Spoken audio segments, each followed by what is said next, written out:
I'm Clara Jensen, 67, from Minnesota, and I'm standing on a sun-blasted road in Egypt with sand in my shoes and grit on my tongue. My daughter, Brooke Jensen, and her husband, Victor Hale, just laughed and drove away. Their taillights dwindled to sparks, then vanished into heat. The desert made a quiet I could feel in my bones. I didn't chase the car or scream their names. I watched the dust settle and counted my breaths until the sky steadied. I kept my hands still, like I was back in a boardroom waiting out a storm. Panic would only waste the little I had. Here is the part that will divide you. I did not call the police, the embassy, or anyone who would rush in and wrap the story with tape. I chose silence because it is the cleanest blade. I wanted Brooke and Victor to move first and reveal themselves without excuse. They thought I was just a widow with soft hands and softened judgment. They thought the sun would do their work for them while they rehearsed tears and alibis. They thought age meant fragility. They never learned that age, when trained, becomes strategy. The road ahead wavered like a mirage, but the test was already graded. Brooke and Victor failed it the moment they smiled.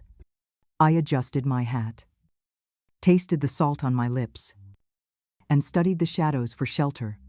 I had time, a sky of reference points, and the will to use both. They believed they'd left me helpless. They were wrong. I was exactly where I needed to be to start the clock on their undoing. Out here, with nothing but heat and horizon, I decided to let them run. Then I would bring them home to consequences. I opened my small backpack and took inventory the way I used to check freight loads back when I managed logistics. 1 bottle of water, a few crackers, sunscreen, and a cheap tourist map already curling at the edges. Not much, but enough to stage a plan. Desperation was wasteful. I preferred math.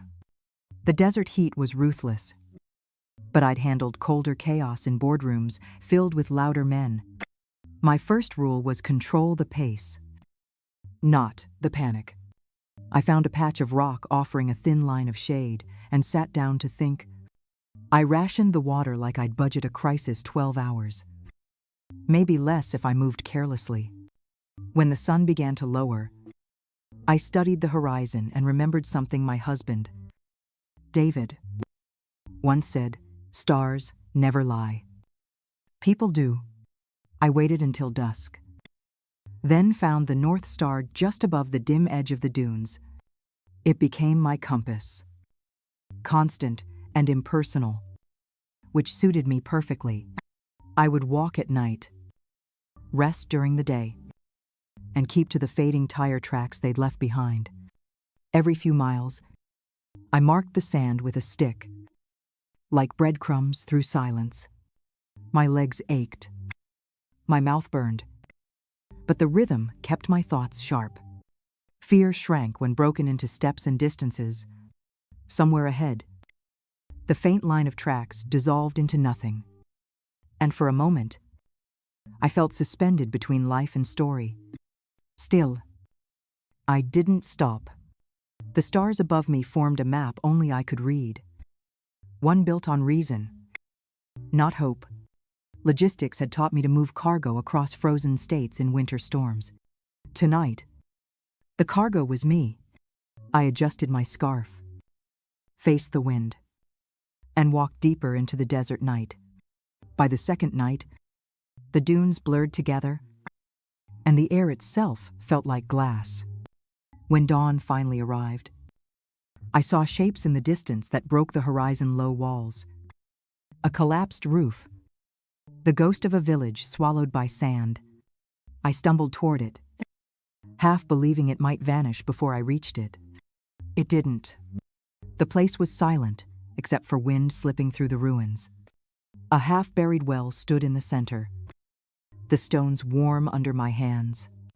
I teed my scarf, drew a slow sip from the bucket, and nearly wept at the taste of minerals and mud. It wasn't clean, But it was life. And that was enough. I must have passed out inside one of the surviving huts because when I woke, an old man sat near the doorway. His face was lined and darkened by decades of sun. Eyes clear as polished stone. He spoke Arabic. I couldn't understand. But his concern needed no translation. When I said American and pointed to the horizon, he nodded slowly. His name was Hakim. And he was more patient than the desert itself.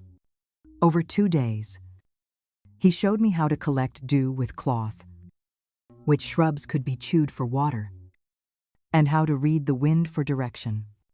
He made me repeat each task until I could do it alone, smiling every time I managed not to fail. For the first time since Brooke and Victor left me, I felt the pulse of survival, not luck, but competence. Before we left the ruins, I wrote on the largest wall with a shard of charcoal, "Brooke Jensen and Victor Hale left me here to die. October 18. 2024. Clara Jensen." Then I carved the same words on a flat stone beside the well. It was part warning, part promise. When we stepped into the sunlight again, I felt ready not just to live, but to return the lesson they had started. Hakim and I reached the main road after 2 days of walking under a white sun that never seemed to move. The first vehicle to stop was a battered research truck driven by a German archaeologist named Dr.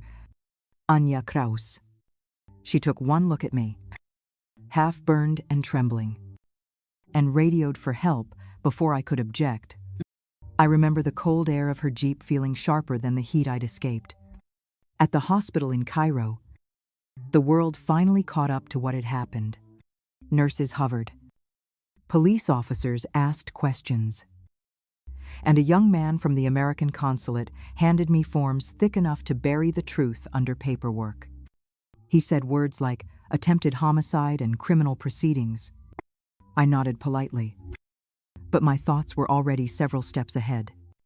They all wanted to fix this fast to make it a story with clear villains and a simple ending. But I had no interest in the comfort of shortcuts. Brooke and Victor would not be cornered in a courtroom. They would be undone in their own reflection. Slowly, publicly, and without escape, I told the consulate I appreciated their concern and that I would handle the matter privately. Their confusion was almost satisfying. That night, from my hospital bed, I made 3 calls. The first was to my attorney, Dale Morgan, instructing him to freeze every trust David and I had created. The second was to the bank, locking every account under a fraud alert. The third, the most important, was to Brooke. When she answered, her voice shook with rehearsed worry. I said only 3 words, "I'm still alive," and hung up. By the 3rd day, my strength had returned, but so had my focus. From the quiet of my hotel room overlooking the Nile, I called Harrison Cole, the private investigator Dale trusted for the work that needed no sympathy. Within 48 hours, he sent me a dossier that could have turned any courtroom silent. It was titled Victor Hale, Pattern of Deception. The report read like a ledger of other people's pain. 12 women across 7 states, each a story of false charm, quick romance, and drained bank accounts. The total loss exceeded $3.8 million. And one name in particular, Linda Blackwood, came with a marriage certificate that had never been legally dissolved. Brooke's husband, my son-in-law, was still married to another woman. It was almost clinical. The way Harrison documented every con, every alias, every flight booked under a different name. Buried in the pages was the motive that had driven Victor to orchestrate my death, a gambling debt of $2 million owed to men in Las Vegas who didn't accept apologies. The more I read, the calmer I became. It's easier to face a monster when you know its math. Before dawn, I began planning how to use the information, not as a weapon of rage, but as a tool of consequence. Victor's downfall would not come from my anger. It would come from his own history. Pulled into daylight. By the time Brooke and Victor realized how deep my reach went, the first domino would already be falling. I waited until the lights in their hotel room went dim before knocking. The hallway smelled of cigarette smoke and cheap perfume, the kind of place that hides stories no one tells out loud. When Victor opened the door and saw me standing there, his face drained of color so fast, it was almost artistic. Behind him, Brooke froze, eyes wide, her voice caught between a whisper and a prayer. I walked in without asking and placed Harrison's dossier on the table. Victor's name was printed across the cover like a confession. Brooke reached for it with shaking hands. And as she read, the air thinned. Every page revealed the man she thought she loved, married to another woman. Wanted in 3 states. Owing money to criminals who preferred blood over IOUs. Victor tried to speak, but I held up my hand. There was no need for performance now. I told them I wasn't here to debate morality. I was here to set terms. Tomorrow morning, they would walk into the American embassy, admit what they had done, and retract every lie they'd told about my disappearance. If they refused, I would send copies of that file to the FBI, the Las Vegas debt collectors, and the Egyptian police. Then I showed them a photo on my phone, the message I had written on the stone in that desert village. With the date and my name, it was already in the hands of my attorney and the authorities. Brooke began to cry, but Victor just stared at me, calculating and cornered. I turned to leave and said quietly, "You have until morning to decide which kind of ruin you prefer." When I landed back in Minneapolis, the air felt cleaner than I remembered. The winter wind bit through my coat, sharp and honest. Like the city itself, Dale Morgan met me at the airport, files tucked under his arm, already running through the checklist. The civil suits were ready: attempted murder, Fraud, elder abuse, each one a precise piece on a chessboard neither Brooke nor Victor knew existed. My first week home was spent turning silence into structure. Every trust David and I had built was now sealed tighter than a bank vault. And every account Victor had touched was under legal observation. Harrison worked in the background, coordinating with law enforcement and financial auditors, documenting every failed login attempt and suspicious transfer. The evidence wasn't just strong, it was surgical. When Harrison called that Thursday night, his voice held the quiet satisfaction of a hunter who'd set the perfect snare. Victor had booked a flight to Brazil under an alias, hoping to slip away before the investigations closed in. We decided to let him reach the airport. Timing mattered. The greater the distance between arrogance and consequence, the louder the fall. At exactly 7:42 p.m., my phone buzzed with a single text from Harrison, package secured. Victor was in handcuffs before he ever reached the gate. The next morning, headlines across local news carried his name, his mugshot, and a list of his victims. Watching it unfold, I realized revenge wasn't always loud. Sometimes it was administrative, efficient, and perfectly legal. The day after Victor's arrest, I drove to Brooke's apartment with a folder on the passenger seat. The streets were frozen and quiet, the kind of silence that presses against you when words won't do.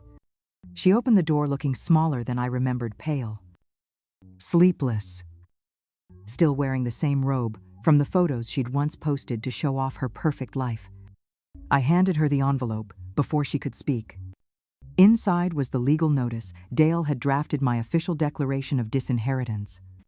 It was signed, notarized, and irrevocable. Her hands trembled as she read it, lips parting but no sound coming out. She kept shaking her head as if denial could reverse ink. She tried to talk her way back to innocence, tripping over excuses that even she didn't believe. She said she could testify against Victor, Help me press charges. Make things right. I listened because mothers are trained to listen. But every word fell like an echo down a sealed well. Some mistakes aren't reversible, some bridges, once burned, light the truth too clearly to cross again. When my phone buzzed with a message from Harrison Victor transferred to federal custody, I looked at Brooke one last time. She was crying, holding that document like it might cut her. Which in a way, it did. I told her quietly that inheritance isn't a birthright, it's a reflection of character. Then I left her standing in the doorway, surrounded by everything she thought she wanted and nothing she could keep. The dominoes began to fall faster than even I had planned. The IRS opened an investigation after receiving documentation from Dale's office showing years of unreported income tied to Brooke's Social Security number. Victor had used her identity to launder winnings from illegal sports bets, layering accounts through shell companies that no longer existed. The paper trail was clear, and every path led straight back to both of them, while the agents worked their end. Harrison's contacts in Las Vegas moved on the other half of the puzzle. The men Victor owed money to weren't known for patience, and once they learned he was under federal custody, they started talking to everyone. Their cooperation added a criminal conspiracy angle, pulling the case out of state jurisdiction and into the hands of federal prosecutors. What had started as a family betrayal was now a national case file. Brooke's lawyer tried to argue she'd been manipulated, that Victor had orchestrated everything. It wasn't entirely untrue, but complicity has its own gravity. Every transfer she signed, every lie she repeated, carried her name in ink the law couldn't ignore. Her tears might have softened a stranger, but not me, and certainly not the IRS. By spring, their names appeared side by side on a federal indictment listing charges of fraud, conspiracy, and attempted murder. Watching it unfold felt less like revenge and more like balance correcting itself. The system doesn't always move quickly, but when it does, it lands with precision. Brooke and Victor had built their empire on deception. Now it was collapsing under the weight of their own signatures. 6 months later, the courtroom smelled faintly of dust and paper, the scent of justice grinding slowly forward. Victor sat in his suit, shoulders slumped, his confidence stripped to something skeletal. Brooke sat beside him, her eyes rimmed, clutching a tissue that had stopped being useful hours ago. I sat in the front row, calm, composed, and completely unshaken. When the judge read the charges, the sound of the gavel echoed like punctuation to a story I'd already finished. Victor accepted a plea deal, 8 years in federal prison for fraud, conspiracy, and attempted murder. Brooke followed with her own agreement, 3 years for aiding and abetting. I watched them both sign, each stroke of their pens closing the distance between who they were and who they'd become. The judge turned to me, asking if I wanted to make a statement. I stood, unfolded a document from my folder, and handed it to the clerk. It was David's original will, written 5 years before his death, including what he'd called the moral clause. If Brooke ever tried to harm me or steal from the estate, she would be automatically disinherited, and every asset would transfer to charity. The courtroom went silent as the words were read aloud. Even the judge paused, his voice softer with disbelief. The truth landed slowly. Brooke had never been the heir she thought she was. Not then. Not ever. They had risked everything for money that was never meant to be theirs. Watching comprehension dawn on their faces was the only closure I needed. A week after the sentencing, Harrison came to my house with a thin envelope and the kind of face that meant the story wasn't quite over. He set the file on my kitchen table and poured himself coffee like we'd done this 100 times before. Inside were records, wire transfers, casino surveillance, and a name I didn't recognize. It belonged to a bookmaker in Las Vegas who'd been pulling Victor's strings from the start. The man wasn't just a creditor, he was an architect. He'd recruited desperate gamblers like Victor to target wealthy widows, grooming them for financial schemes that looked like love stories. Victor had been both a con artist and a pawn, part of a system designed to turn greed into profit. The same network that had once chased him for payment was now under federal investigation. Harrison asked if I wanted to pursue the case further, to testify if it reached trial.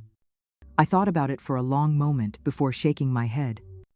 Victor had made his choices, and so had Brooke. Understanding the machinery behind them didn't absolve their intent, it only explained its scale. Evil doesn't begin in one heart. It multiplies in the ones that stay silent. Later that night, I sent a quiet thank you email to Dr. Anja Kraus and another message to Hakeem through a translator. They were reminders that not every stranger in the world wanted something in return. Some people give you water in the desert, others try to take your soul. The difference, I had learned, is everything. When the dust finally settled, every piece of the story found its ending. Victor Hale began his 8-year federal sentence, stripped of every alias and asset. His name now, a cautionary tale across 3 states. The Vegas ring that had once owned his debts was dismantled by the same investigators he'd tried to outrun. The irony was perfect. He had spent his life building traps for others and ended up in one too tight for escape. Brooke Jensen served her 3 years quietly, without headlines or visitors. When she was released, the court barred her from any contact with me and assigned her to community service for a nonprofit assisting elderly victims of financial abuse. Dale said it was poetic justice, but I called it education. Some lessons have to be lived to be understood. I sold the house where David and I had built our life and restructured the trust one last time. The money that nearly cost me my life now funds scholarships for women over 45 returning to work and a program for desert sustainability in honor of Hakeem. The quarries of loss can still grow something good if you plant carefully. I made peace with that. Months later, I returned to Egypt alone. The same horizon that once felt endless now seemed intimate, like a closed circle of fate. I found the abandoned village and the wall where my message still faintly read through dust and time. Over it, I placed a clean wooden plaque that said, "I lived. I chose justice." As I stood there, the wind felt warmer, carrying the scent of distant water and old forgiveness. The desert had taken everything superficial from me: fear, vanity, illusion, and left only what mattered: strength, memory, and clarity. At 67, I'd learned that revenge wasn't destruction. It was restoration. And restoration, when done right, leaves no one untouched.